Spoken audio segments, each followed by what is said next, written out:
sempre digo para as pessoas que o primeiro passo é duvidar de tudo. TikTok, Instagram, onde você vai passando de vídeo em vídeo e as informações vão mudando, né, de acordo com cada vídeo que você passa. Essa aceleração da informação deixa a mente humana acelerada demais. Será que isso aqui realmente é o que está parecendo ser?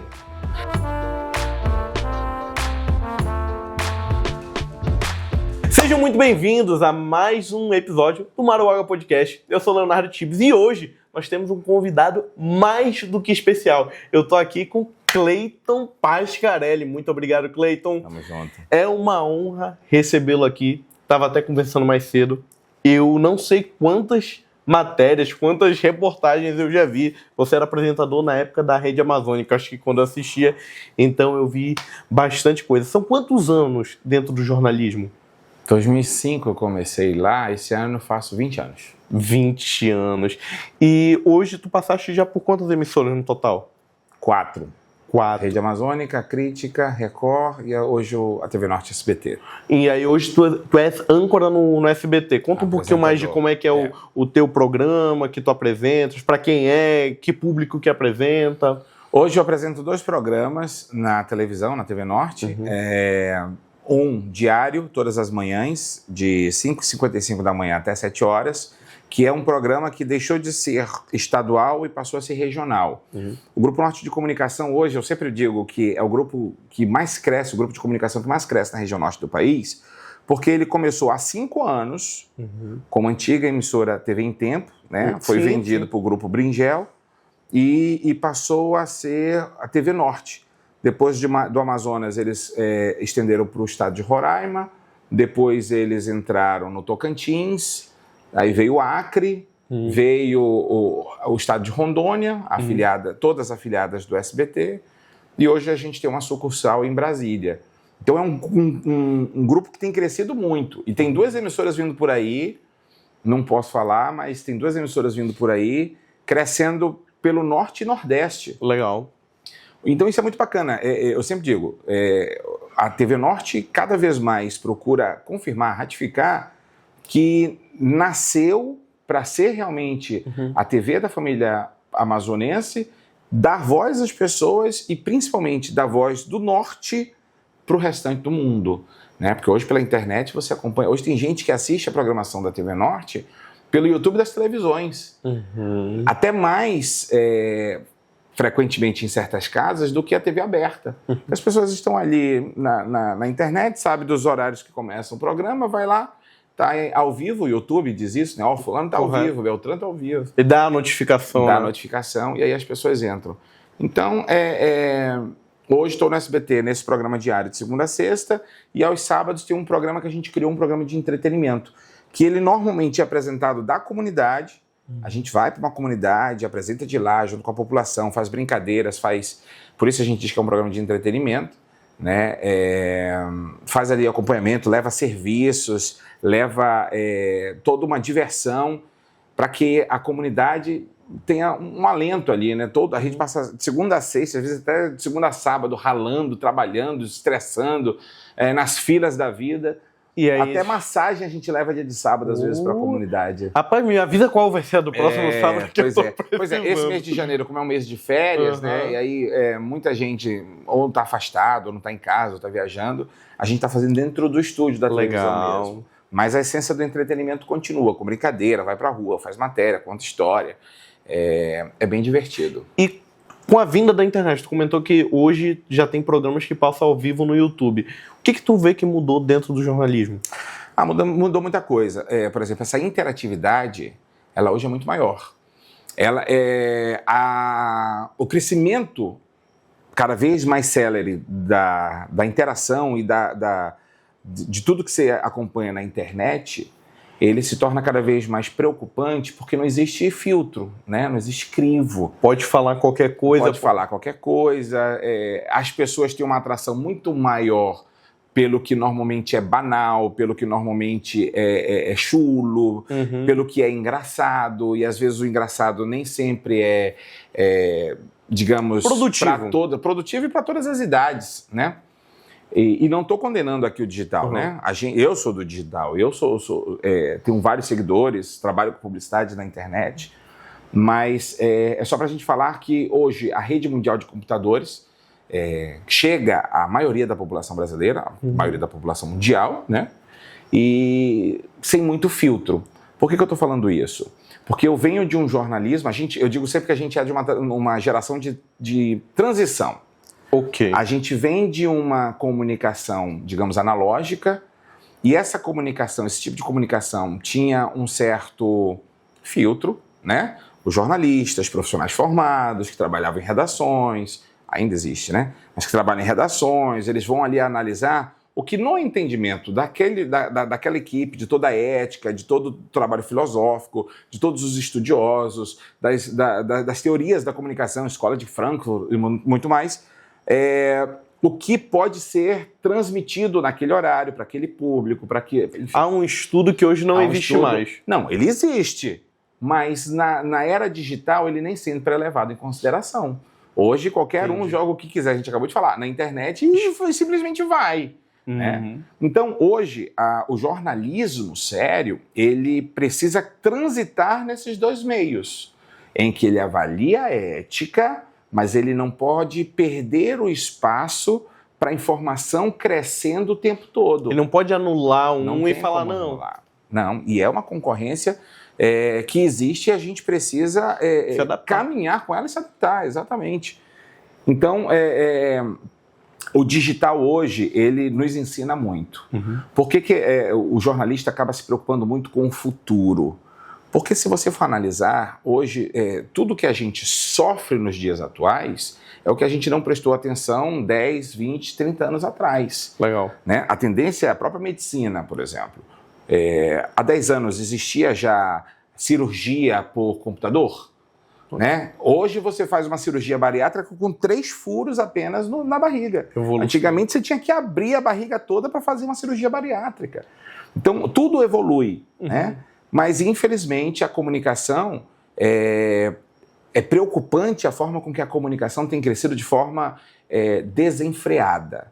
E volto a dizer, não analiso como negativo o todo, mas porque, como tudo na vida, tem seus prós e contras, né? Infelizmente, tem muitas pessoas que se utilizam dessa velocidade para produzir fake news, para movimentar a massa, para chegar aos rincões de forma negativa mesmo. Eu acho que chegando nesse ponto é importante até lembrar os casos recentes da política. A gente teve o vídeo do Nicolas, por exemplo, que teve uma repercussão, e era engraçado que tu via 2 pessoas conversando sobre o tema e parecia que não estavam conversando sobre o mesmo vídeo. Exato. Aí tu assiste e tu fala, não, mas peraí. E aí tá sendo compartilhado e tu vê uma matéria, tá escrito uma coisa, e tu vê um comentário, tá escrito outra. E aí a gente realmente fica difícil, né, do cara filtrar. Em 2018, eu fui convidado pela Embaixada dos Estados Unidos para participar de um programa que levaria 10 jornalistas do Brasil para conhecer atividades americanas, principalmente em universidades, no que eles chamam de media literacy, educação midiática, né, uma alfabetização midiática. Hoje, escolas de nível médio nos Estados Unidos, eles estão com projetos que ensinam os jovens a ter a criticidade no que eles estão lendo. Coisa que falta no Brasil. Por que falta no Brasil? Porque cada vez mais os políticos querem, e não como um todo, né, a gente precisa sempre separar o joio do trigo, mas muitas vezes os políticos querem manter o eleitorado ignorante, e ignorante da forma de pouca informação, porque é como ele consegue usar como massa de manobra. Né? Hoje, se você utilizar a mesma frase com pessoas diferentes, de educações diferentes, em estados diferentes, de posição social, cultural, econômica diferente, você vai ter interpretações diferentes, exatamente o que você está falando. Vou te dar um exemplo. Eu participei da série Bandidos na TV, do Netflix. Correto. Que, por conta de uma cobertura que eu fiz entre 2008 e 2009, do caso Wallace Souza, no estado do Amazonas. Eu tenho vários amigos que assistiram essa série, inclusive no exterior, inclusive nos Estados Unidos, tem amigo em Portugal, e várias pessoas têm resultados completamente diferentes. Tem gente que acredita piamente na inocência, tem gente que acredita fortemente numa condenação. Por quê? Porque o Bogado, né, o produtor do documentário, ele é um cara que procura exatamente isso. Deixar buscar subjetivo. o mais subjetivo possível e buscar o máximo de isenção. Por mais que em alguns momentos eles canalizem as perguntas para você responder da forma que eles querem, mas existe esse de mostrar um lado, mostra o outro, mostra um lado, mostra o outro, mostra um lado, mostra o outro, que deixa as pessoas ali confusas e cada uma acaba enveredando pelo que tem internamente de valores. Entendi. Vai das experiências. Vai da criação, vai da educação, vai do movimento social, o ambiente onde você vive. Tudo isso leva em consideração. Então, quando a gente fala em media literacy lá nos Estados Unidos, o Brasil hoje tem no conteúdo programático do MEC a inclusão da educação midiática, mas é pouco acessível ainda. Não são todas, na verdade, mais de 90% das escolas brasileiras não falam sobre isso. E precisa cada vez mais que a gente fale. Vou te dar um exemplo. Eu vi numa escola próximo a Washington, não lembro qual era a cidade, mas era próximo de Washington, uma escola de nível médio, onde os jovens tinham produzido um mapa com todos os veículos de comunicação famosos dos Estados Unidos, mostrando quais são os veículos que tendem mais para a esquerda, mais para a direita, mais para a esquerda e mais ao centro político, né? Falando politicamente. Quais aqueles que são mais republicanos ou mais democratas? Então, eles conseguem hoje enxergar, estou falando de jovens de nível médio, eles conseguem hoje enxergar o veículo da forma que noticia. E por que isso é importante? Porque eu preciso avaliar se hoje um veículo está falando de forma condenatória, digamos assim, sobre um determinado político, eu preciso ter a criticidade, dizer bem assim, não, mas é porque esse veículo, ele normalmente tende a ser um veículo com um posicionamento político mais à direita. Ou esse veículo, ele tem um posicionamento mais à esquerda. Por que isso é importante? Para que eu avalie. Não, agora entendi, beleza. Vou continuar me alimentando dessa informação, mas eu tenho uma crítica em cima do que ele está comentando. Entendi. É essa educação que falta hoje na nossa população. Tu acredita que para essa educação se ampliar e mais pessoas tenham acesso, elas têm que só estudar? Elas têm que pegar um livro e começar a ler, pegar uma informação e ver a fonte? Como é que tu acha que uma pessoa, por exemplo, eu, tô lá, tô consumindo matérias e quero ter um discernimento maior, por onde eu deveria caminhar? Primeiro, eu sempre digo para as pessoas que o primeiro passo é duvidar de tudo. Porque hoje, com o WhatsApp da vida, com o TikTok, Instagram, onde você vai passando de vídeo em vídeo e as informações vão mudando, né, de acordo com cada vídeo que você passa, essa aceleração da informação deixa a mente humana acelerada demais e você não consegue parar para pensar e observar assim. De discernimento. Será que isso aqui realmente é o que está parecendo ser? Eu postei, inclusive, outro dia no meu Instagram, nos meus stories, dizendo bem assim, é por isso que eu alerto as pessoas sempre para tomarem cuidado com tudo que vem na internet, porque a gente nunca sabe de onde está vindo. Aí era um vídeo do Bolsonaro com o Lula se beijando. Eu vi. Todo mundo viu. Se a pessoa não tem o mínimo de criticidade de ver, mas será que esse vídeo é real? Eu tenho certeza que minha avó caiu nesse vídeo e ficou decepcionada. Existem vários vídeos hoje na internet, se for procurar no TikTok, que às vezes é mais fácil a busca, existem idosos que acreditam. Tem um vídeo que é assim, se você procurar neto trollou o avô com informação da morte do presidente. Aí ele coloca um vídeo como se fosse um plantão. O presidente morreu e tal. O velho comemorava e tal. Então a gente precisa tomar cuidado. Eu vou te dar um exemplo. Por que eu digo que a gente precisa tomar cuidado? E não só no viés político. Correto. No viés segurança pública também. Outro dia eu caí no golpe do roubo de conta do Instagram. Perdi R$300. Por quê? Eu estava vendo os stories e aí passou pelo story do meu médico ortopedista. Teve um período que eu fazendo uma matéria, fraturei o joelho e aí conheci um médico ortopedista especialista em joelho e e ele me acompanha até hoje, Dr. Marcos Leão. E aí eu estava vendo o Instagram dele e ele mostrando bem assim, atenção gente, vou viajar, estou vendendo algumas coisas. Passou um sofá maravilhoso, passou uma cama bonita, passou a geladeira dele, tudo com preço maravilhoso. O sofá, tão bonito quanto esse que a gente está sentado, por R$300. Aí eu, na hora, mandei um inbox, né? Doutor, quanto está? Pô, quanto está? Como é que eu faço para conseguir? Aí ele disse bem assim, Cleiton, por mensagem, né? Não era ele. A mensagem vem e diz bem assim, Cleiton, tá só 300 e eu consigo te entregar amanhã. Mas eu preciso que você me transfira hoje, porque tem 5 pessoas querendo. O que ele causou aí? Um princípio de necessidade, Escassez, urgência. escassez, e que você precisa dessa urgência, porque senão você vai ficar sem aquele estofado que você quer. Hoje a publicidade usa muito isso, né? Aí eu digo, opa, tá, doutor, mas vamos fazer o seguinte, eu vou passar e o senhor me entrega amanhã? Entrega amanhã, beleza. Fui lá no meu Pix e tal.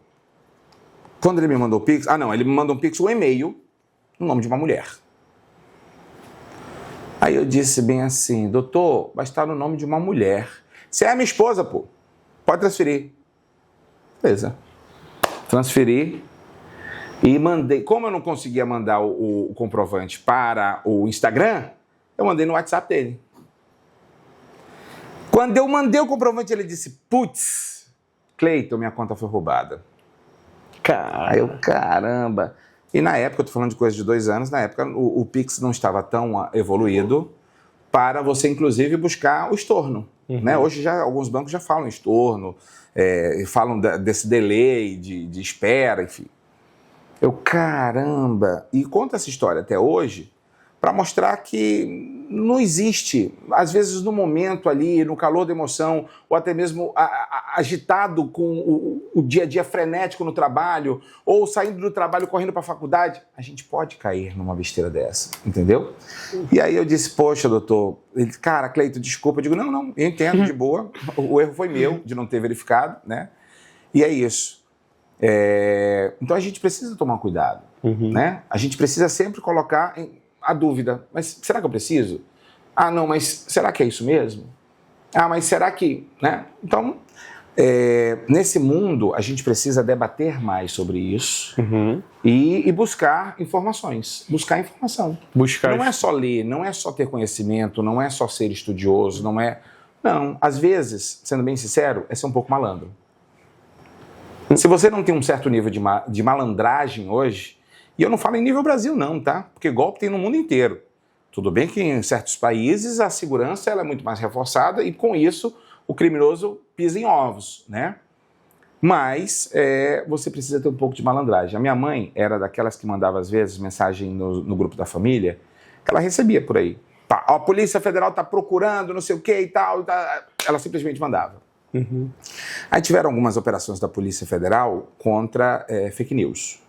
Aí eu peguei a notícia, mandei para ela e disse aqui, olha só, um dia, se a Polícia Federal bater na porta da sua casa, a senhora já sabe por que é. Porque anda divulgando aí um monte de mensagem que pode ser mentirosa.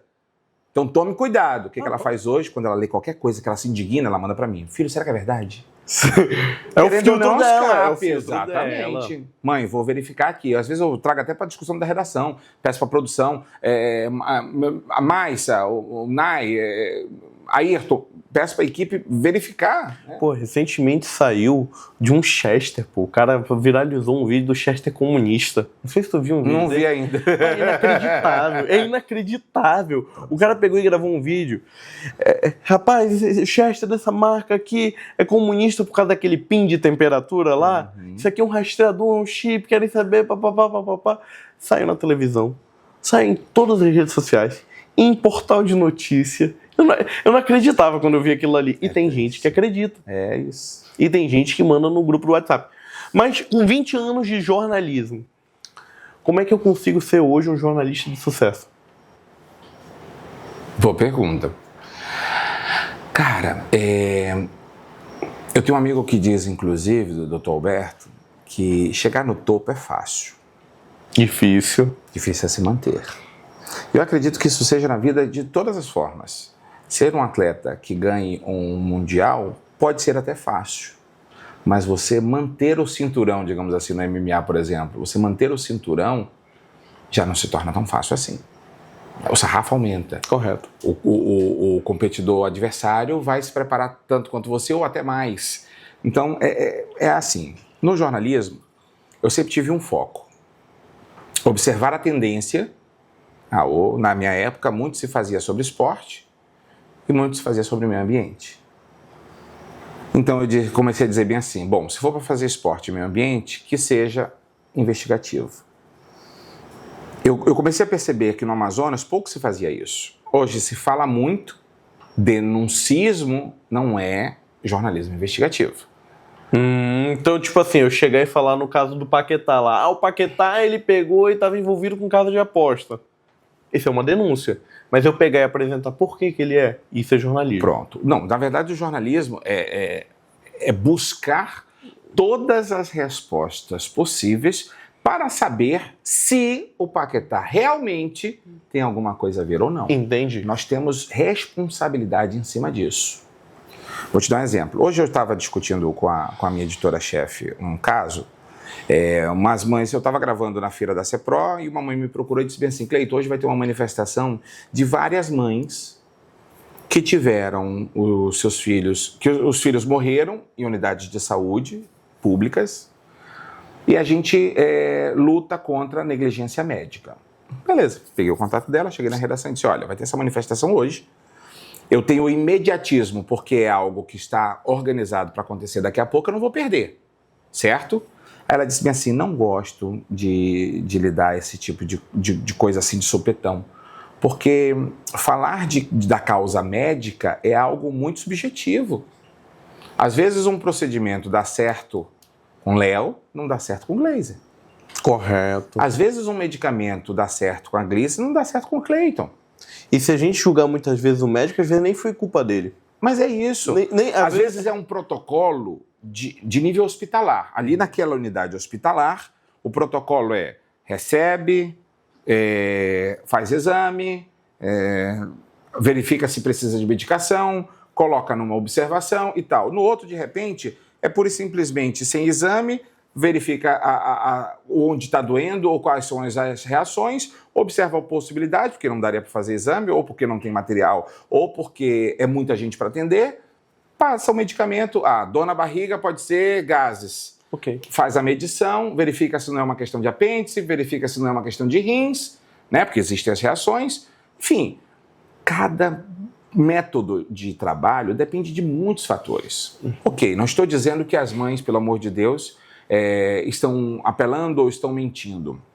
Mas existe uma responsabilidade nossa de buscar os vários meios de encontrar uma verdade.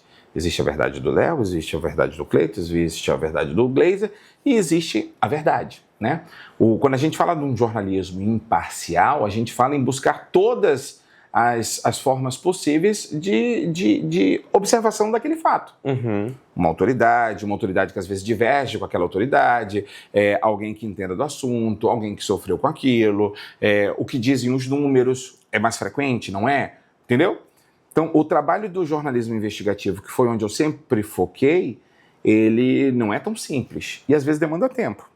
Tempo que às vezes o veículo não tem.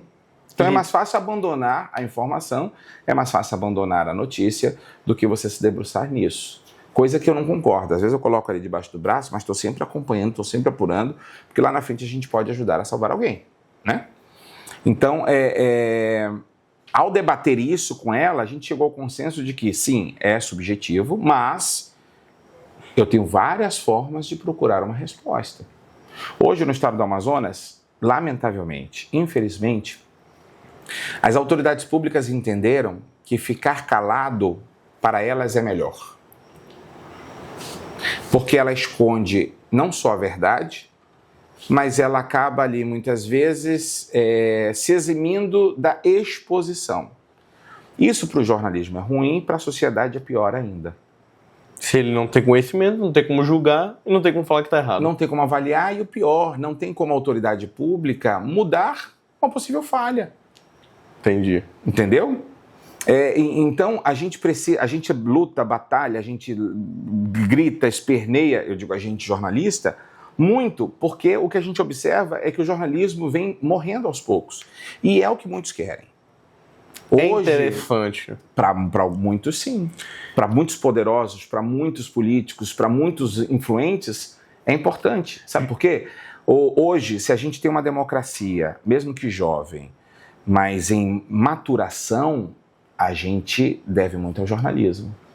Porque lá atrás, na época de ditadura, se jornalistas não tivessem morrido em busca de informação do que realmente estava acontecendo nos porões da ditadura, se jornalistas não tivessem sofrido com ameaças, com famílias que desapareceram, com agressões, enfim, a gente não teria o que a gente tem hoje, entendeu? Uhum. Então a gente deve muito ao jornalismo. Então fazer com que o jornalismo caia em descrédito para essas pessoas é muito importante. E é por isso que a gente batalha cada vez mais pela qualidade da informação e pela busca da seriedade e o trabalho ético do profissional. O jornalista, ele tem que dar a opinião dele? Ele tem que chegar lá embasado com todos os dados, mas falar o que ele acha? Eu acredito que ele não tem que dar. Até porque muito se fala do jornalismo informativo, que é aquele que chega e simplesmente fala o fato. Uhum. Mas existe o jornalismo opinativo. E vou te falar, até pela invasão cada vez maior do digital, da internet, o público passou a exigir mais que o jornalista tivesse posicionamento. O jornalista não precisa dizer, sou de direita ou sou de esquerda. O jornalista não precisa dizer, eu não falo de política. Mas ele precisa, pelo menos, dizer o que é mais importante para o todo, para a massa, para a maioria da comunidade, para a maioria da população. No viés legal. Se você se segurar no que diz a lei, e a lei pode mudar. Correto. Mas ali, naquele momento, ela é a lei em vigor. Se você analisar o que diz a lei, né, trouxer à tona e mostrar o que tem que ser feito, pode ser levado em consideração como opinião, mas você só fez um trabalho de se ater aos fatos. Uhum. Eu acho que muito da não exigência, mas assim, o desejo do público por querer a opinião do jornalista vem daquilo da pessoa não pensar. É isso também. Ela quer ouvir o Cleiton. Por exemplo, eu gosto do Cleiton. O Cleiton é um cara legal. É um cara que tem muitos anos naquilo, ele entende sobre aquele assunto. O que ele acha sobre o caso do Elon Musk hoje, que saiu lá, está tendo as denúncias, está tendo os comentários. O que ele acha disso? É verdade, faz mais sentido. É melhor eu ouvir e levar o que o Cleiton acredita para mim do que eu mesmo pensar. Exato. Gasta menos neurônio. Ou até mesmo tomar isso em consideração para chegar na minha opinião. Correto? Se eu vou falar, por exemplo, sobre jiu-jitsu, não entendo de jiu-jitsu. Uhum. Mas se eu conversar com quem entende e você me dar a visão de quem foi formado na área e quem segue um rito, eu vou dizer bem assim, possivelmente. Faz sentido. Eu sempre acreditei que as artes marciais como um todo, tirando a luta livre, né, que não sei nem se a gente considera dessa forma, mas as artes marciais, elas sempre trouxeram disciplina. Uhum. Só fazendo uma correção, luta livre tu quis dizer porrada? É, isso. Porque a luta livre esportiva, ela é como se fosse o nosso jiu-jitsu sem kimono. Pronto. Aí vamos chamar de... Tem regra? Tem. Então pronto, é isso. A luta livre esportiva, mas vamos chamar a porrada. Pronto, a porrada, a peia, né, a briga de rua. Uhum. Se você for levar isso em consideração, né, então você vai chegar e dizer bem assim, não, realmente, pelo que ele está avaliando e você analisando, é correto. Eu sempre acreditei que traz disciplina. Né? Tanto é que aquela questão, existem vários adesivos atrás do carro que diz que luta sim, briga não, né? Acho que não brigue lute, algo assim. Coisas algo desse tipo. Se a gente avaliar nessa ótica, a gente tem como assimilar essa informação para si, né? E dizer, não, realmente é assim, tem disciplina, tem uma construção, né? Forma um ser humano diferenciado, crítico. Muda. Né? Porque você precisa ser crítico. Eu compro essa briga ou não compro? Né? Tem alguém tratando mal ali uma senhorinha. Eu compro essa briga ou não compro? Eu vou lá, apazigo ou não apazigo? Sabe o que é mais legal? quando a gente pega desde uma criança, hoje, por causa do Glazer, eu tô passando pelo estágio para me tornar um instrutor de aula infantil, de crianças. E é muito legal pegar uma criança e ver, depois conversar com o pai e ele falar, meu filho, depois que entrou, mudou. Sim.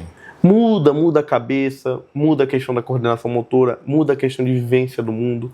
É super interessante. O que é interessante nisso? Até para que a gente entenda a evolução, não só da comunicação, mas a evolução da espécie, né? Nós, seres humanos, hoje nos comportamos de formas diferentes. Você acha que autismo, TDAH, TOD, todos os espectros que muito se fala hoje, não existiam na nossa época? Eu digo nossa, né? Época de formação minha, do professor Glazer, dos nossos pais, existia. Mas talvez não tivesse tanto aprofundamento de estudo que demonstrasse isso. Então, e até mesmo a forma de educar o filho era outra. A minha mãe, só de arregalar os olhos, eu já tremia nas bases.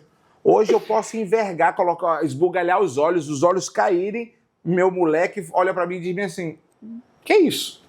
Não é diferente? Diferente. Então, são comportamentos diferentes para movimentos sociais diferentes, para momentos diferentes e com o todo sendo invadido de informação por conta da entrada da internet. A internet, a gente vê na prática, eu falo de criança porque para mim criança é um dos melhores hoje. Análise social, né? A análise social hoje que eu tenho, tipo, de olhar um ser humano já na fase jovem, adulto, mas eu gosto de olhar a criança, porque eu falo bem assim, lá, quando a gente pega uma turma de 15 crianças lá, a gente olha e a gente vai... Eu gosto de perguntar muito. Como é que é a criação desse menino? Qual a informação que tu tem? Ah, Léo, o pai dele é isso, mãe dele é isso, ele passa muito tempo fazendo isso, estuda numa escola integral, estuda numa escola só pela manhã, estuda em casa. E aí a gente vai vendo a mudança de comportamento. E é engraçado que a criança a gente identifica às vezes na fala dela. Tu falou dessa questão do regalar o olho. Teve uma criança recente que me botaram como desafio. Ele entrou dentro da sala, ele se jogou no canto e pegou aquelas bolas e ficou atrás da bola. E aí o professor, era já no outro horário, não era no do Glazer, falou bem assim, Léo, tira esse menino de trás da bola. Lá vai. Cheguei lá com a criança, comecei a conversar, qual é o seu nome? Davi. Aí comecei a conversar, até ele se soltando, tirei a bola dele. Aí ele não queria ter contato muito ali com as outras crianças. Não tem problema, fica aqui comigo. Você sabe fazer flexão? Ele, sei.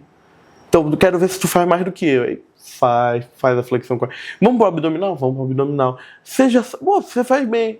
Aí ele começa, a criança começa a se soltar. E aí chegam os pontos do excesso de informação por causa da internet. Teve um momento que uma criança chegou e falou bem assim, eu falei, vamos fazer uma cambalhota? Aí ele falou, tenho medo. Eu falei, medo por quê? Você não vai se machucar? Aqui tá no tatame, tá tranquilo, olha aqui, pum. Aí ele falou, porque eu vi um vídeo de um homem pulando e dando uma cambalhota da ponte. Aí eu fiquei pensando, cara, até que ponto uma criança tem que ter acesso a um celular? A vídeo no YouTube, à vontade, um TikTok. Eu não sou a favor. Eu não sou a favor porque eu vejo na prática crianças que têm uma criação mais rígida, que eu conheço os pais que têm isso, que é mais duro, de uma criança que às vezes tem acesso a mais informações pelas falas delas. Elas falam pra mim.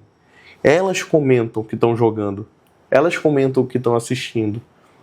Elas comentam que elas estão ouvindo música. Exato. E aí a gente vê esse conflito. Eu vou te dar um exemplo. O meu moleque adora assistir desenho. Quem não, né? Quem não? Eu sou de uma época que eu cresci assistindo Pica-Pau e Chaves. Pica-Pau mó salafrário. Exatamente. Mas na nossa época nós não avaliávamos dessa forma. A gente via só a brincadeira. A brincadeira, se divertia e tal. Ele gosta muito de assistir Patrulha Canina. Correto. Legal. Mas aí eu descobri no mesmo aplicativo lá que, além da Patrulha Canina, tinha um Blaze de carro. E ele adora carro. Adora carro. Carro, cor, tal. Ele fala tudo, roda grande, enfim. Por que hoje eu, inclusive, incentivo mais ele a assistir o Blaze que a Patrulha Canina? E nada contra, porque às vezes ele gosta. Porque o Blaze, ele conversa com a criança. Ele diz bem assim, agora o carro tem que chegar numa altura de tantos metros. Mas ele tem 3 obstáculos. qual é o lugar mais prático para ele chegar? Aí ele espera um pouco no vídeo. Aí eu digo, qual é? Aí o vídeo fala as cores, né? No azul, no verde ou no roxo? Aí ele diz, no roxo. Aí ele começa do menor para o meio para chegar no roxo. Ele cria esse raciocínio, ele instiga a você pensar. Ele não te entrega tudo de mão beijada. É o que eu digo, por exemplo, para a Vitória, a mãe dele, né? Eu digo, não entrega o peixe. Dá a vara de pescar, diz como ele pesca e deixa ele se virar. Porque na hora que a fome bater, rapaz, é capaz de ele pegar o peixe assim. Com a mão. Não é? É isso. Porque a gente precisa entender que tudo na vida tem processo. Tudo na vida tem processo. O amadurecimento como indivíduo, o amadurecimento profissional, o amadurecimento com o que eu resolvi numa empresa, o amadurecimento com relacionamento a dois, tudo na vida tem processo. Até o caminho para eu chegar no trabalho, ele tem processo. Não adianta furar o obstáculo. Vida sem processo dá certo? Porque assim, tua rotina é insana. Tu deu um spoiler da tua rotina e eu falei, cara, eu não conseguiria viver não como o Cleiton. Eu acredito que eu acostumei. É mesmo? E eu sempre brinco assim, eu sou muito cristão, né? Eu digo que Deus me ajudou muito na minha vida. Porque nos problemas, quando eu imaginei que não tinha saída, do nada aparece a solução. Do nada aparece a solução. E eu acredito que quando você está no caminho correto, as soluções aparecem para tudo. Eu digo hoje para minha produção. Eu digo bem, sei lá, repórter não vem. Eu digo, então vai ficar o cinegrafista sozinho? Vocês não podem sair? Podemos. Pois é. Vamos fazer o seguinte, tudo na vida tem jeito, só não a morte. E mesmo assim, muitos ainda conseguem prolongar, né? Tudo na vida tem jeito. Então vamos pensar em que jeito que eu quero usar. Para qualquer problema. Eu estou com dificuldade financeira. Consigo um empréstimo? Não consigo. Eu estou com dificuldade financeira. Eu consigo reorganizar? Talvez. Com o que eu ganho hoje eu consigo? Não. Então tem como ter um plano B? Talvez. Eu tenho um produtor, por exemplo, que trabalha no jornalismo, é estudante, mas vende brigadeiro na redação. Ele tá dando o jeito. Tá dando o jeito dele. E às vezes o plano B ali estende o mês dele com mais tempo de dinheiro no bolso. Legal. Cada um monta a sua estratégia. Como você vai tocar é outra. Agora, você sempre manter só naquela estratégia? Não. Porque às vezes a própria vida te instiga a mudar o caminho. Todo dia eu pego a Djalma Batista. Mas parar a Djalma porque tem uma obra no meio do caminho. E aí? Vou pela Djalma? Eu vou deixar de ir para o trabalho porque a Djalma Batista tem... Não. Eu pego pela Constantino, ou sigo pela Maripiranga, né? Ou então eu dou a volta na Zona Leste inteira para vir pela Efigênio Salles. Vai ter saída para tudo. A forma com que eu vou seguir, aí eu tenho que procurar a que eu entendo ser a melhor possível. Porque às vezes o que é melhor para mim não é melhor para o Léo. Aí tem que entrar no consenso para deixar redondinho. Vou te falar uma parada. Isso eu sinto falta aqui. E a minha ideia, eu quero montar um negócio, e eu quero montar um negócio nessa área de gastronomia voltado para as pessoas que são intolerantes a tudo, a glúten, a lactose. Cara, eu chego ali na Bela Paulista, o leite é sem lactose, o queijo é sem lactose, eu me sinto bem pra caralho. Não consumo lá. Às vezes eu passo 2, 3 horas, às vezes batendo papo, aí você pede um petisco, tal. Você consome, porra. Aqui, você acaba muitas vezes sem sair, porque, obviamente, você não vai ter na rua o serviço que você tem em casa. Correto. Não é? Não, e essa questão restringe o público, Exato. Né? E tem como fazer comida boa com todas essas restrições. Vou te dar um exemplo. Tem um café, digamos, né? Tem uma padaria, tem um café da manhã. Tem o meu café, certo? E eu vou acrescentar leite. Basicamente é isso. Por que o leite que está lá no fundo da geladeira não pode ser só uma caixa sem lactose? Os caras estão perdendo mercado, velho. Estão perdendo mercado por ignorância. Porque hoje o que eu mais conheço é a gente intolerância à lactose. Que às vezes não se alimenta. Porque se você consome demais a enzima, a tendência é que ela deixe um tempo de fazer efeito. Entendi. Correto? Correto. Vai deixar de fazer efeito. Seu corpo vai se acostumar. E o meu corpo ele tem uma adaptação com química muito fácil. Se eu tomar um medicamento hoje, amanhã o efeito dele já é muito menor. Caramba! É. É uma particularidade aí interessante, né? Mas por que eu acho isso? Eu sempre fui muito hipocondríaco, né? Então eu espirrei, eu tô no hospital procurando atendimento médico. É mesmo? Meu pai era um que fazia o inverso, né? Se meu pai foi uma vez na vida, o período todo que eu morei com ele, foi muito. Pô, meu, Uma vez ao médico. Eu sou que nem eu tenho um terror de médico. Um terror de médico. Ixi! Tá, ele quando descobriu uma doença, se fudeu, passou 30 dias no hospital e foi embora. Não é isso? Porque não gostava de cuidar da saúde, quando descobriu foi um problema atrás do outro. Porque tinha muito acumulado. Exato, não sabia, nunca tinha feito exames. Cleito, tu tá sabendo dessa homenagem que vai ter do Aguinaldo? Oliveira? Aguinaldo Oliveira? Não. E ele vai ser lá na Não vai ser na arena? CEDEL. CEDEL é Essa Desporto de Lazer, Que Vila Olímpica. antiga CEDEL. Que vão fazer, né? Lá vai ser uma apresentação das fotos dele em relação à Copa de 2014. Pois é, legal, não sabia não. Sabia não. Vai ser lá. A gente até foi convidado. Nós vamos estar lá. Porque vai ser. Aí tu falou em valorizar, né? O Dudu não é valorizado. Não é. Né? Tantos outros. O próprio cá entre nós, o Arnaldo, faleceu agora recentemente. Puta história. O maior cronista que nós tivemos no estado, um dos iniciantes na área, sabe? Tanto é que ele sempre foi um conselheiro cativo ali da ACLEA, que é a Associação dos Cronistas Esportivos. Morreu, amíngua, esquecido, no peladão. Como é que tu acha que o povo amazonense tem que fazer? O que ele deve fazer para valorizar mais, não só artistas, mas profissionais, locais? Como um todo. Amigo, é uma questão, como eu estava explicando para o Glazer, é uma questão histórica muito antiga. E você não muda a cultura do dia para a noite. Outra. Você precisa começar. Eu vou te dar um exemplo. As pessoas hoje falam muito mal do Eduardo, né? O senador Eduardo Braga. Eu já fui um cara que peguei no pé dele pra cacete quando ele era governador. Eu, jornalista, frescava pra cacete. Mas porque é meu dever, é meu papel. Mas politicamente falando, pra mim, hoje ele é o único cara capaz de tirar o estado do buraco. É mesmo? Por quê? Porque ele é um cara de exatas, ele é um cara de raciocínio, ele é um cara de número, ele é um cara que conhece o estado como ninguém. Ele te fala dos municípios do interior por calhas, te dá uma aula de geografia como nunca vi. Ele fala da questão econômica, ele te diz qual é o município que mais arrecada PIB, se tu fores discutir com ele. O Eduardo, se tu fores lembrar, é de uma época em que a saúde pública, eu usava o SPA do São Raimundo, porra. Tendo o plano de saúde Bradesco. Eu usava o SPA do São Raimundo. Por quê? Porque era honesto. Por que as pessoas falam mal dele? Por truculência, por arrogância, por antipatia? Porque é um cara que sempre cobrou o melhor do serviço. Foi duro.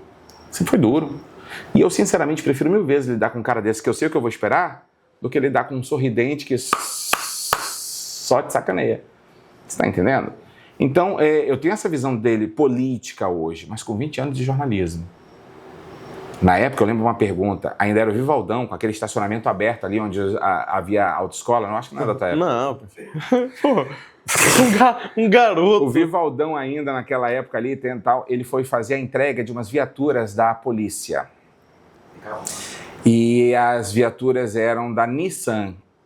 A empresa Parintins Veículos, que era a Nissan, era uma das, né? Ela era uma herança, era como se fosse do Grupo Braga, né? Grupo Braga Chevrolet, Renault e Nissan. E aí, entre as perguntas dele, eu disse bem assim, governador, me diga uma coisa. Eu sempre começava passando a mão, né, para depois vir com as perguntas mais críticas. Até hoje eu faço isso. Massageio. Deixa o cara à vontade, sorridente, para você perguntar. E por último, a minha pergunta era, governador, por que as viaturas têm que ser da empresa da sua família? Cara, ele na hora fechou a cara e disse bem assim, mas quem disse que é da empresa da minha família?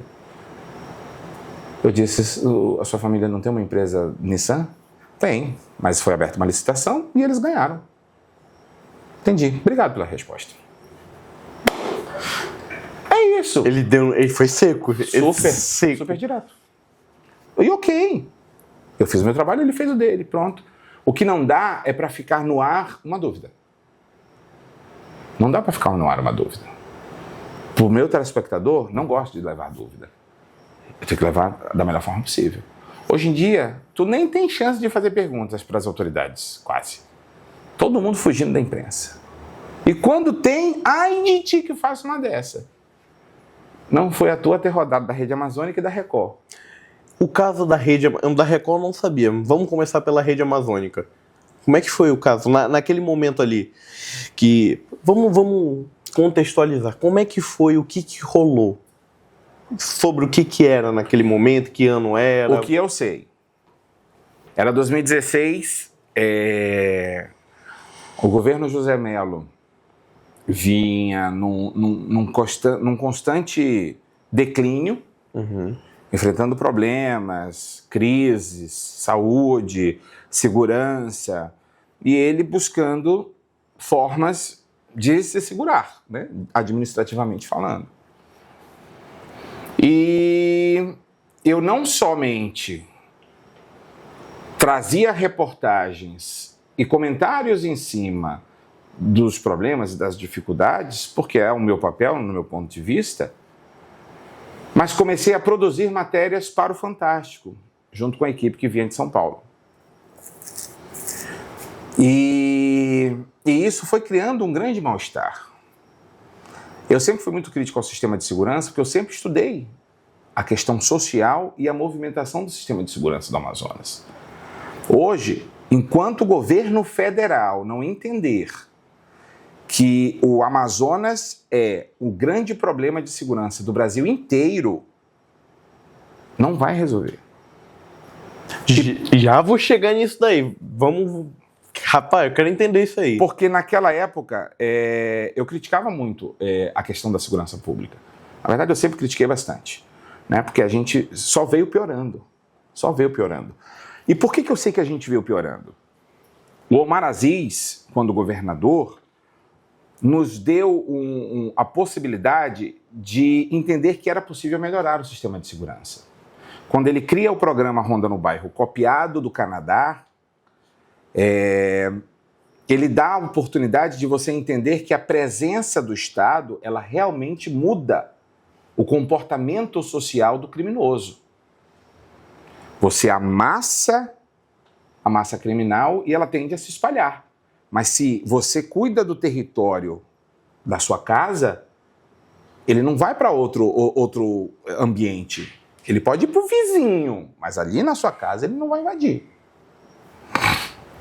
Então ele nos dá a possibilidade de avaliar que o Ronda no Bairro era uma solução honesta para o sistema de segurança. Em um ano de avaliação, os índices caíram mais de 40%. É muita coisa.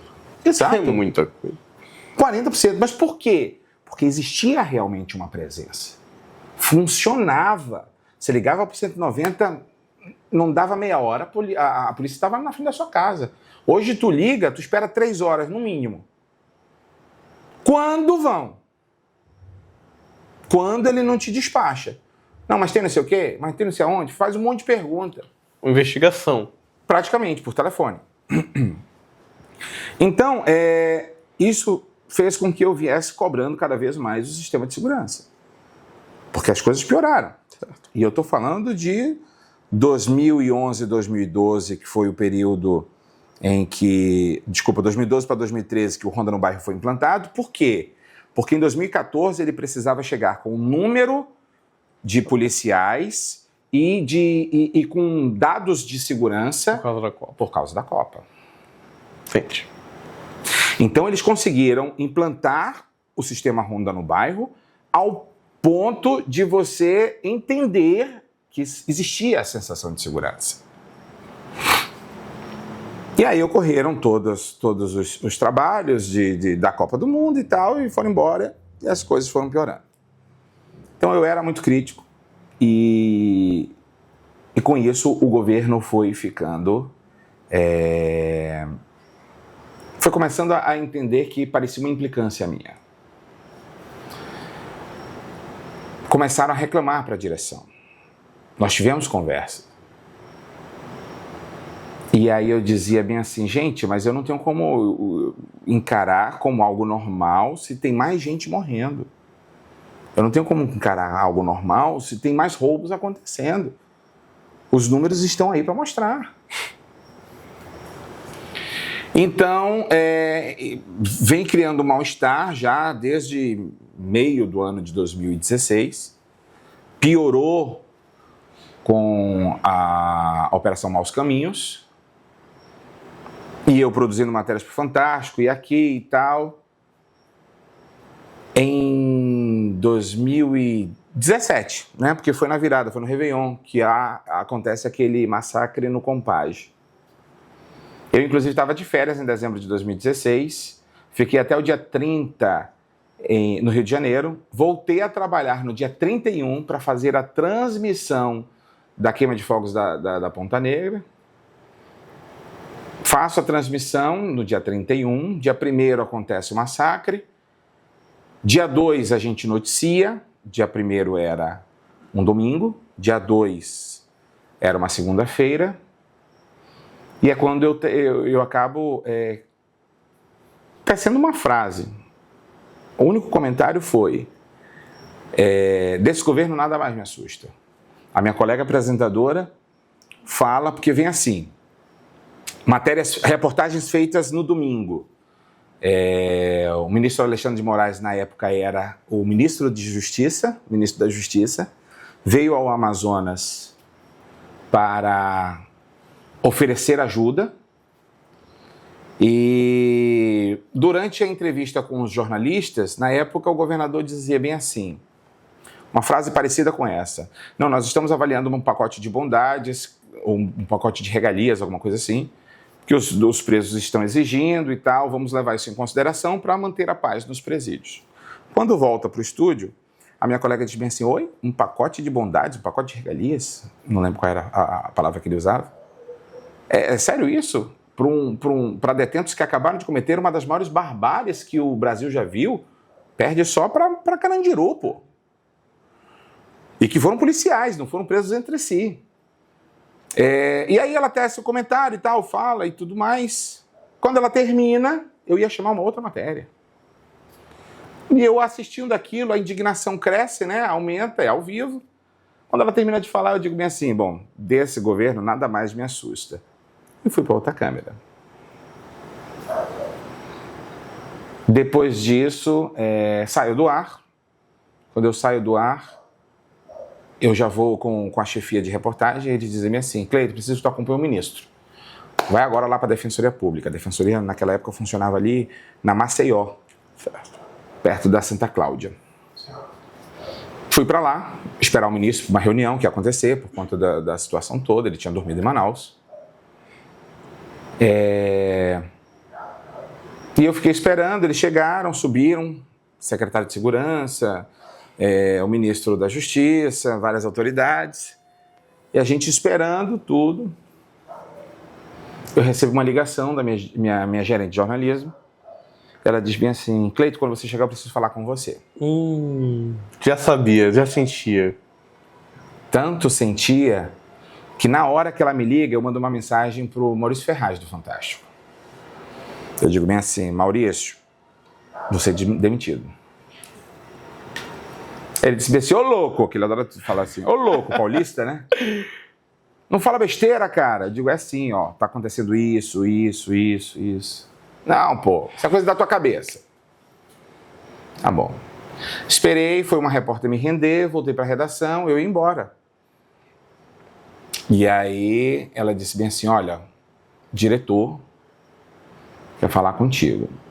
Tá bom, vamos lá, vamos. Descemos, chegamos lá na sala dele, não, saiu para o almoço, só volta mais tarde. Beleza. Aí ela disse, bora almoçar? Bora. Fomos almoçar com ela.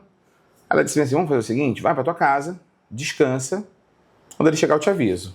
Tá bom, foi embora. Ferraz, tá estranho, eu dizia. E ele, não, pô, não leva isso em consideração, não, e tal, não sei o quê, tentou apaziguar. E aí, 7h da noite, a minha gerente me liga e diz bem assim, Cleiton, amanhã não precisa apresentar o jornal. Vem umas 8h pra gente reunir, tá bom? Aí eu bati o fone e disse bem assim, não te falei? Mano, eu vou ser demitido amanhã. Isso era dia 2 de janeiro de 2017. E aí ele disse, vai me mantendo informado. Beleza. Tanto eu sabia que eu fui de calça jeans, tênis e camiseta.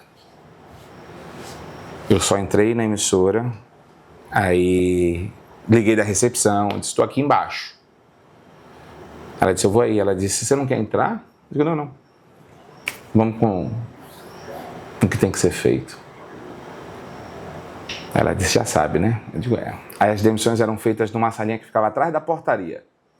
Seguimos lá para fora, entramos, conversamos, assinei tudo. E fui embora. Peguei carona, na época meu carro estava na oficina. Peguei carona com a Luana Borba que estava saindo. E fomos conversando o caminho todo. Da André Araújo até Beco do Macedo, onde eu morava com a minha mãe. A gente conversou e tal, a Luana me deixou subir no apartamento. Avisei minha mãe. Minha mãe tomou até um susto. Mas como? Eu digo, depois a gente conversa. Liguei pro Ferraz, digo, se não disse, poxa, cara, não sei o que e tal. A gente conversou bastante. Quando eu desligo o telefone, a Daniela Sayag me liga. Ela disse, Pascarelli, eu preciso confirmar uma informação aqui. Isso é verdade. 4 pessoas já me disseram, você saiu da Rede Amazônica? Eu disse, eu fui saído, né, Dani? Eu fui desligado. Pois não se preocupe que tem uma vaga para você na crítica. Então foi, eu digo até, às vezes eu brinco quando vou dar palestra em faculdade, eu digo, eu passei meia hora desempregado. Porque a crítica estava procurando já um apresentador, na época para estrear um programa chamado Cidade Alerta. E aí acabou juntando a fome com a vontade de comer. Eu no mercado, eles precisando, me contrataram. Então foi basicamente isso. Te arrepende? O Ferraz, nem um pouco. E vou te dizer uma coisa, encontrei recentemente o Melo, abracei ele e agradeci. O que tu falaste para ele? Eu disse bem assim, professor, porque ele é conhecido como professor, Sim. né? Disse, professor, na verdade, ele teve a iniciativa. Foi mesmo? Eu fui entrevistá-lo na rádio em que eu trabalho atualmente. E ele disse bem assim, Pascarelli, eu depois da entrevista gostaria de conversar com você sem ninguém no estúdio, sem problema. Segui a entrevista porque eu procuro ser o mais profissional possível. O que aconteceu lá atrás não interfere hoje. Vou te falar uma coisa, até eu quando critico qualquer trabalho ou seja um político, ou seja um empresário, ou qualquer coisa do tipo, eu faço executando a minha tarefa. Certo? Não é pessoal, trabalho, trabalho. Nunca. Até porque muitas vezes eu procuro os caras para falar. Se eles não falam, já não é comigo. Entendi. Meu trabalho é procurá-los. Uhum. Se não querem falar, paciência. Mas a notícia, no meu ponto de vista, nunca pode morrer. Então eu encontrei ele, entrevistei. E aí ele veio dizer bem assim... Ele pediu a assessoria dele toda, fotógrafo, não sei o que. Eu digo que eu gostaria agora que você saísse, que eu queria conversar só com ele. Aí a gente ficou no estúdio da rádio. Ele disse bem assim, eu quero te dizer que eu nunca pedi tua demissão. Eu disse, nem se preocupe com isso. Nem se preocupe com isso. Porque eu sei como as coisas aconteceram. Eu disse, não, mas eu preciso te dizer. Ele disse, eu acho que 1 ou 2 semanas antes de você sair da Rede Amazônica, minto. Ele disse, eu estive 1 semana ou 2 antes da morte do Felipe Dal, jantando na casa dele. E o Felipe veio para defender você. Ele disse, Melo, quero te dizer que eu tenho um jornalista que é muito promissor. Ele faz algumas críticas muito severas às vezes, mas é o trabalho dele. E eu disse, ele falando, né? E eu disse, não, eu entendo perfeitamente, Felipe. Eu só quero poder ser ouvido. Aí eu dizia bem assim, bom, o senhor não falava porque não queria, porque a gente procurava a sua assessoria. Ele disse, naquela época foi a iniciativa que a gente tomou, né?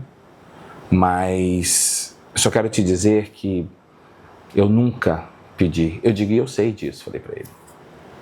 Eu, pelo contrário, eu preciso lhe agradecer, porque, querendo ou não, hoje, o valor de mercado que eu tenho é graças a todos os acontecimentos que aconteceram na minha história profissional e pessoal.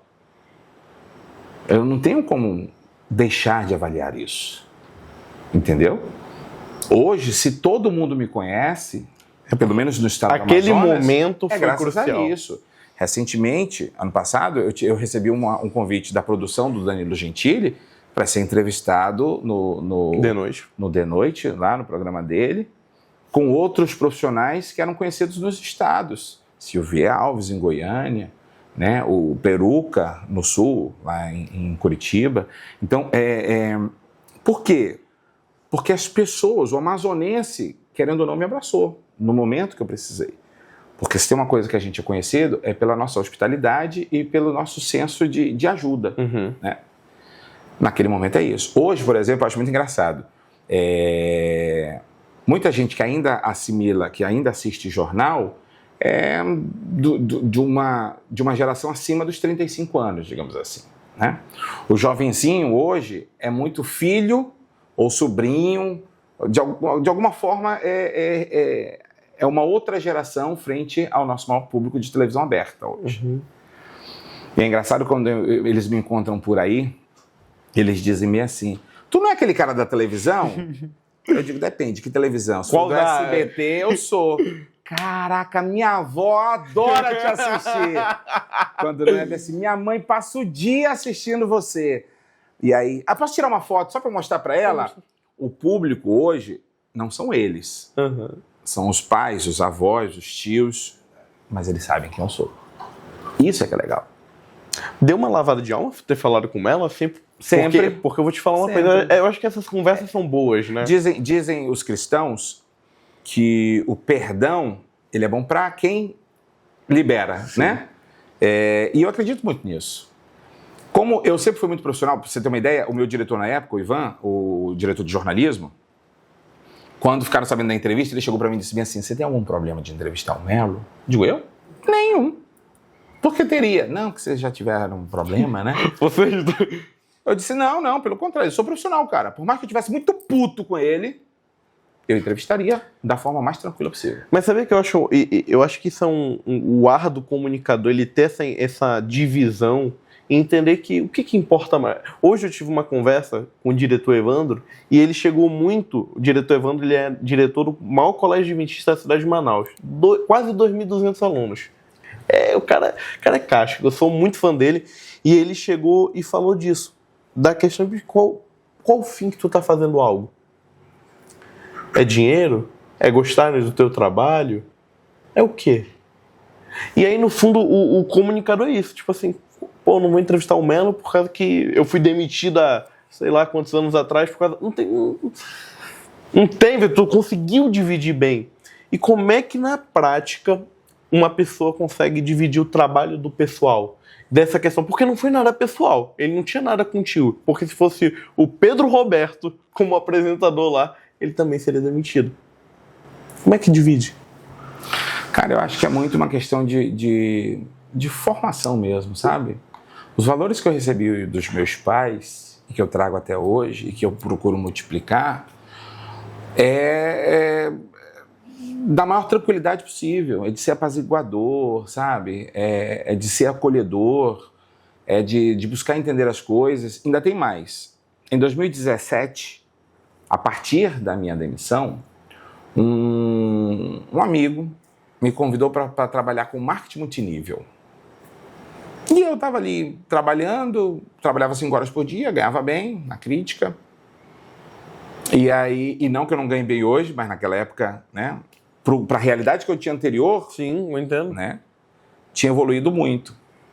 Então eu estava numa zona de conforto muito boa. E aí o Pandinha me chama para trabalhar com marketing multinível. Fui. Ele disse assim, Cleiton, vou te apresentar um negócio que eu conheci e que eu gosto muito. Que me ajudou, inclusive, a ser um bom vendedor. Eu digo, programação neurolinguística. E aí eu fui fazer um treinamento de inteligência emocional. 2017, logo após a minha demissão. Do primeiro treinamento que eu fiz mais 6.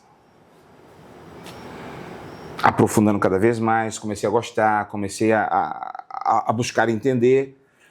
Porque a gente procura a inteligência emocional para si, mas não tem como eu deixar de buscar entender o outro.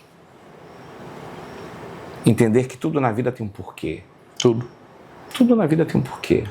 Às vezes as reações humanas, aquilo que você falou ainda agora, que você foi ver a criança que se escondeu atrás da bola, eu uso muito hoje isso para dar mentorias de oratória. E eu uso muito da programação neurolinguística para aplicar nos alunos. Porque cada um tem sua história. O que eu mais atendo é advogado, por exemplo, que não consegue fazer uma sustentação oral. Não sabe fazer Sente uma o sustentação peso oral. da situação. Da toga, né? E quando a gente vai trabalhar, cada caso é um caso, né? Eu preciso instigar ele a falar. Às vezes, já tive aluno, por exemplo, mentorando, né, que chama hoje, que não conseguia se expressar com várias pessoas por conta do pai que dizia constantemente para ele: cala a boca, menino! Cala a boca, menino! Cala a boca, menino! E às vezes a gente não entende o quanto isso é limitador. Uhum. Ele podia ser tagarela da infância, mas de tanto ouvir um cala-boca, ele se torna um adulto calado. Isso acontece com todo mundo? Não, cada um vai Ser acabar humano é refletindo, diferente. ele vai refletir de outra forma, de cada um da sua forma. Então isso me ajudou muito, inclusive no lado profissional. Hoje eu lido, por exemplo, com pessoas que acham que a nossa vida é fácil. Tem gente que chega pra mim e diz bem assim: porra, tu teve muita sorte na vida, hein? Sorte? Eu trabalho das 3 da manhã, às vezes até 6, 7, 8 horas da noite. No sábado, por exemplo, eu tinha um evento para apresentar, um corporativo, uma indústria do distrito me contratou. Marquei com eles de chegar às 6h30, porque 7 horas a diretoria queria começar o cerimonial. 6 horas eu estava lá, mas aí eu avisei logo, porque eu tinha recebido uma comunicação de que eu tinha que entrar ao vivo para o Nacional. Aí eu disse bem assim para a cliente, né? Eu digo: você se importa se antes de entrar no palco eu entrar ao vivo, mas eu vou fazer inclusive da frente do local do evento? Ela disse: mas quanto tempo vai demorar isso? Eu digo: coisa de 2 minutos para entrar ao vivo. Acabei esperando 15 minutos, passei um pouquinho das 7 horas, mas eles entenderam. E é isso. Às vezes você está aqui, se cair um avião, você pode ser enviado para fazer a cobertura no interior. Entendeu? Você tem que estar pronto. Pra você ter uma ideia, pouca gente sabe. Mas eu, nessa minha busca o tempo todo de estar preparado para lidar com todas as situações possíveis, e a gente nunca está preparado, eu fiz curso no Exército. Aqui no primeiro BIS de sobrevivência na selva, que eu procurei, eu já era jornalista, eu era apresentador do Bom Dia. Eu procurei, pedi autorização e o Exército deixou. Por quê? Porque na época o programa era para universitários e eu já era formado. Uhum. Na época, eu não lembro o nome do general, que foi inclusive presidente da FUNAI. Amazonense. General amazonense. Foi presidente da FUNAI na época do governo Bolsonaro. Não recordo o nome dele. E aí eu fiz o treinamento aqui. Depois eu consegui uma indicação do CMA para fazer um curso no Secopab, no Rio de Janeiro, que é o batalhão que forma os boinas azuis que trabalham para as Nações Unidas. Mas eles têm um curso voltado para jornalistas de cobertura em locais de conflito. Faixa de Gaza e não sei mais o quê. Deve ser sinistro, mas deve ser legal, né? Pois é. O treinamento é muito legal. Sinistro é fazer executar o treinamento, né? É ir para o front. Mas o treinamento foi muito interessante. Eu vou não vou dar spoiler porque a gente promete que não fala. Mas, cara, o que você possa imaginar, a gente faz no treinamento como se fosse militar, porque, vou te dar um exemplo, agora recente, foram libertados reféns do Hamas, fora os que foram assassinados. Correto? É um grupo extremista. Como é que você vai lidar com isso? A gente é treinado para buscar controlar o estresse. Porque às vezes é no estresse que o cara escolhe as vítimas para decapitação ou qualquer coisa do tipo. Sensacional. Então, falar sobre isso, primeiro, existe uma convenção internacional que toma o jornalista como um civil. Né? Em qualquer eventualidade de sequestro por uma guerra, o jornalista é tido como civil. O que isso quer dizer? A gente tem certos cuidados, precisa ter certos cuidados que qualquer um, se teria com qualquer um sequestrado. Mas se você chega num grupo extremista, como o Estado Islâmico, por exemplo, né, como o Hamas, por exemplo, como é que você vai dizer que ele vai ter que respeitar a lei? Respeita. Então, a gente toma algumas precauções em coberturas desse tipo. Mas em qualquer lugar do mundo vai ter o jornalismo sério. Sensacional. Gleiser, chega aqui rapidinho. Vou. Senta aqui que tem espaço. Esse só faz que nem coração de mãe. Sempre cabe mais um. Cleiton foi teu aluno. E agora eu quero saber o que você tem aí para acrescentar, para agregar ao nosso programa. Realmente, tudo que ele nos contou aqui condiz com aquilo que eu conheci, com aquele aluno que teve uma base familiar muito forte, realmente, né? Conheci a sua mãe, colega de trabalho, te acompanhei numa fase bem punk, né? Que é a adolescência, 15, 16, 17 anos. Mas eu era tranquilão. Mas você era o mais tranquilo daquela turma. Pois é. Era o mais tranquilo. Até demais, mas muito falador. Né? Então a gente já via, assim, uma predisposição ao jornalismo. Tanto é que eu falo, desculpa te incomodar, Gleiser, eu falo em toda palestra que eu vou dar que foi o Marta Falcão que me fez jornalista. Certo, olha. Eu desde a minha infância até até entrar no Marta, eu queria ser médico. Olha aí. Porque era a ideia que eu tinha de que eu poderia ajudar as pessoas. Eu adorava quando eu assistia a Globo News, na época eu sou da TV a cabo Horizon. Você lembra? Lembro, Foi a primeira TV a cabo Manaus. que chegou ao Amazonas. Meu pai assinou a Horizon. Tu é dessa época? Não. Tu é já da NET Claro, né? Já tinha. Fibra. Foi assim, veio a Horizon, aí veio depois a Vivax que comprou a Horizon, aí veio a NET que comprou a Vivax, aí veio a Claro que comprou a NET, e o cabeamento é praticamente o mesmo. O mesmo. Então eu tô falando de que ano, Jesus? 2000 e... Meados de 2000, início de 2000. Não, até antes, 96, 97, 98, por aí. Né? A instalação dos cabos. Dos cabos. Então, eu tinha TV a cabo e assistia a Globo News. E eu adorava quando eu via aquela propaganda dos Médicos Sem Fronteiras. Eu achava aquilo sensacional, fantástico, pô.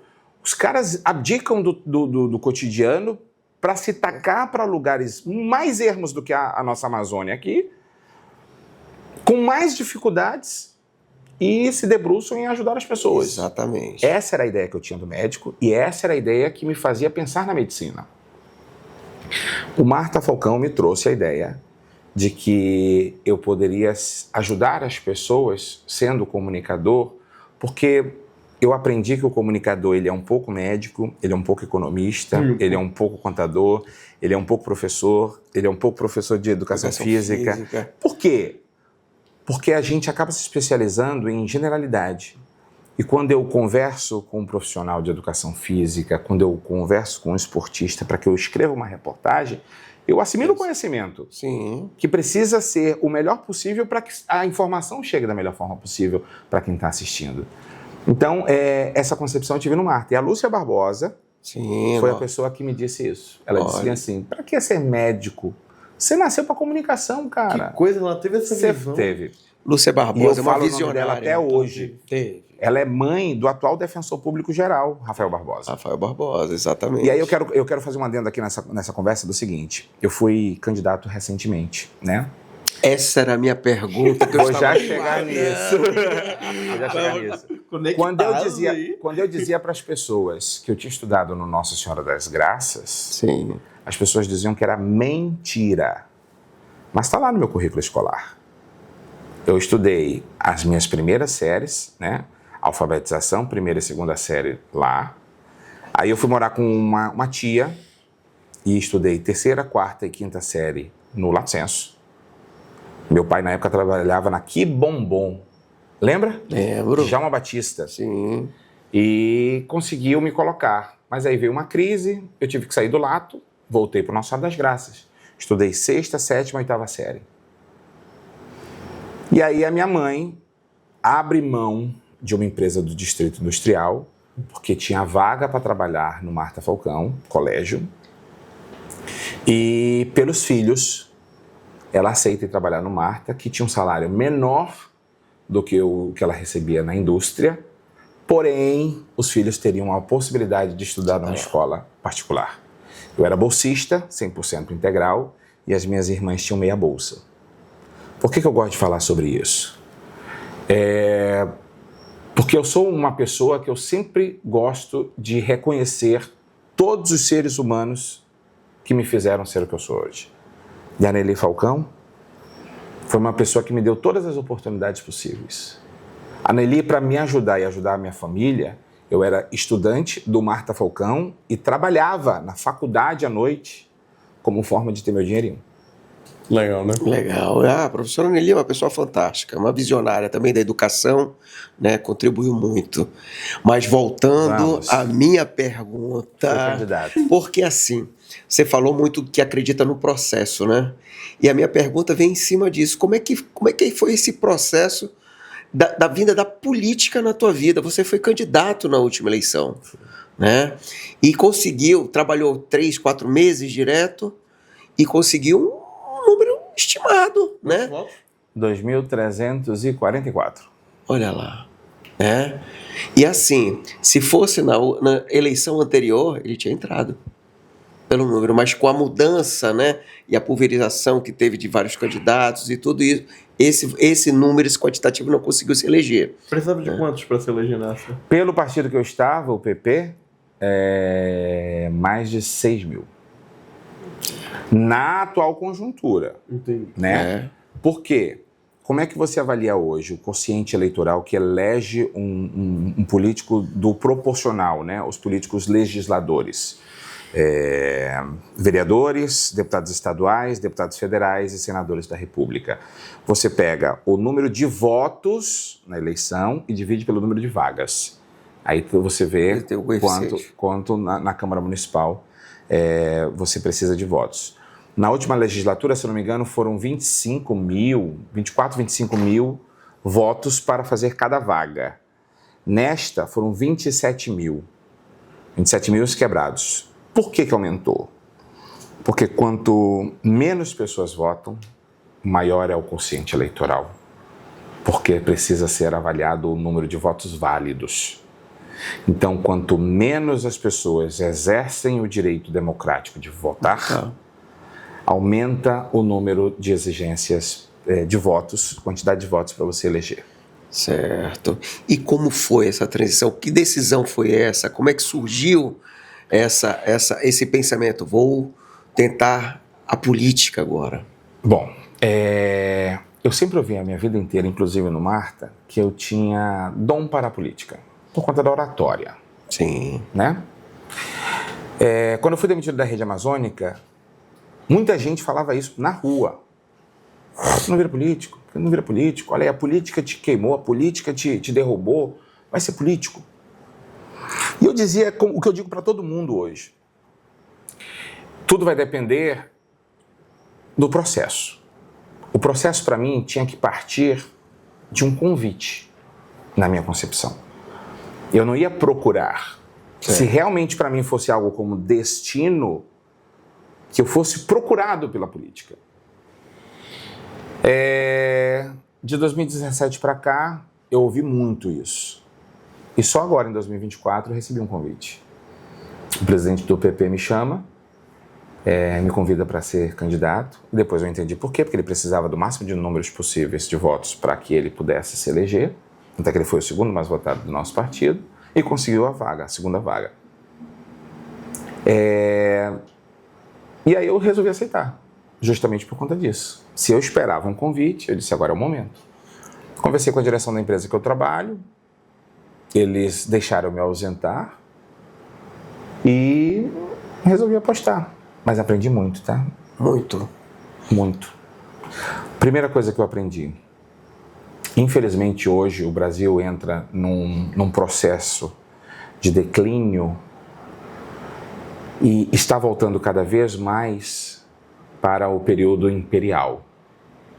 Apesar de ser uma democracia, hoje, se você analisar, cada vez mais os ricos nos governam. Cada vez mais, quem tem dinheiro é que está no poder. Porque o sistema se movimenta para que isto aconteça. E a partir do momento que o cidadão resolve vender o voto dele, ele está alimentando isso. Aqui no nosso estado a gente tem um exemplo de um ex-comunicador que foi para a parte da política, que é o nosso atual governador, né? Wilson. Tu acredita que ajuda a questão do comunicador, ele saber se expressar, ele ter essa transição para a política? Eu acho que já ajudou muito. Hoje mais atrapalha do que ajuda. Por quê? Porque a instabilidade do atual governo, por causa principalmente, a partir da pandemia, né? A partir da pandemia muita coisa piorou nos serviços. Sim. À população. Isso faz com que as pessoas depositem os problemas, não no indivíduo, mas hoje as pessoas dizem, olha aí, um jornalista. Exatamente. Né? Então acabou que ele queimou um pouco a classe. Interessante, né? Interessante. Uma visão, né, bem reflexiva, né? E isso está em todas as áreas, né? Você vê, olha, aconteceu um incidente na academia, né, da Graciele Barbosa e do personal. Professor de educação física. professor de educação física. Todos são iguais. Todos são iguais. Então bota todo mundo no liquidificador e bate. Então, é a mesma ideia. Cleiton, eu me sinto assim, muito honrado, sabe, ter você aqui. Nós. Sabe? E falei com o Leonardo. Leonardo, ele é o cara. Vamos chamar, é mais um cara da comunicação que tem muito a agregar. A gente faz uma reflexão aqui do nosso podcast, né, que é uma coisa que a gente está engateando ainda, mas que a gente tem um aprendizado assim tremendo. A cada entrevistado, a cada pessoa que a gente traz aqui é um aprendizado. E você nos trouxe assim uma grande felicidade em relação a esse aprendizado. Meu muito obrigado, olha. Essa visão de cultura, essa visão também quando tu comentou sobre a questão da gratidão, eu fiquei aqui parado olhando pro nada porque eu tava pensando, hoje no mundo do esporte a gente discute muito essa questão. Lembra aquilo que a gente conversou sobre o atleta que não tem um mentor, ele tá perdido? Uhum. É exatamente isso. E normalmente as pessoas que não têm mentor, não é porque faltou mentor para ela, normalmente é porque ela simplesmente se acha bom demais, não é grato por quem fez ela se tornar quem ela é hoje. Eu acho isso que são pequenas coisas que fazem a pessoa galgar caminhos melhores. Eu acredito. Tem muito. E é isso aí. Tem alguma finalização? Porque eu já vou jogar a mensagem. Já joga aí, pode jogar. Em todo programa, todo final de episódio, a gente tem o Minha Mensagem para o Mundo. Vai olhar para essa câmera aqui e vai passar a tua mensagem para o mundo. Eu acredito que através da comunicação a gente consegue construir nações. A comunicação faz parte do DNA do ser humano. A gente nasce para se comunicar. A gente nasce para se relacionar. Mas como tudo na vida, existe o lado positivo e existe o lado negativo. Cada vez mais eu convido as pessoas a quererem estar à frente de tudo, das coisas. À frente da sua vida, à frente da sua comunidade, à frente do seu condomínio, à frente de tudo o que rege a movimentação da nossa sociedade. Por que eu estou falando isso?